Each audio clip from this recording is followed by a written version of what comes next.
तर guys पनवेलवरून Udhna Bengaluru express पकडून आम्ही आलो आहोत रत्नागिरीला, जो की मी आमच्या ॲनिव्हर्सरीच्या निमित्ताने करिश्मासाठी स्पेशल सरप्राईज प्लॅन केला होता. पण आम्ही रत्नागिरीला जेव्हा पोचलो तेव्हा इकडे थोडा पाऊस पडला होता.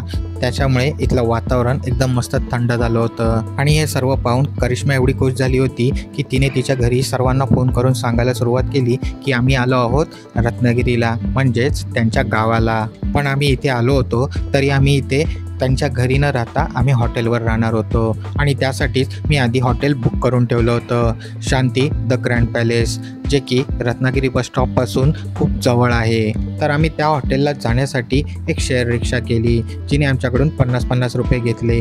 तुम्हाला हवं तर तुम्ही प्रायव्हेट रिक्षा करून पण जाऊ शकता, पण आम्ही शेअर रिक्षा केली. आणि त्या रिक्षात एका दिवशी मध्यरात्रीला प्रकार काय घडला. सकाळी सकाळी महाराजांचे पोवाडे ऐकत आम्ही पोचलो हॉटेलला. हॉटेल शांती द ग्रँड पॅलेसमध्ये पोचताच आम्ही तिकडे त्यांच्या सुंदरशा काचेच्या लिफ्टमधून वरती पोचलो फर्स्ट फ्लोअरला, जिथे आमची रूम प्री बुक होती. मग हॉटेलच्या स्टाफने आम्हाला त्या रूमपर्यंत पोहोचवलं आणि आम्ही जेव्हा रूममध्ये एंटर केलं खूपच आवडलं. आणि खूप सुंदर आणि प्राईम लोकेशनवर होतं, म्हणजेच बसस्टॉपपासून खूपच जवळ होतं. तसंच हॉटेलचे रूम पण स्वच्छ होते आणि वॉशरूम देखील स्वच्छ होतं. आणि एंटरटेनमेंटसाठी TV, तर थंड हवा खाण्यासाठी AC होती. आणि या AC रूमची पर नाईट प्राईज आहे 1040 रुपीज ओनली, जे मी क्लिअर ट्रिपवरून बुक केलं होतं पुढच्या 2 दिवसासाठी.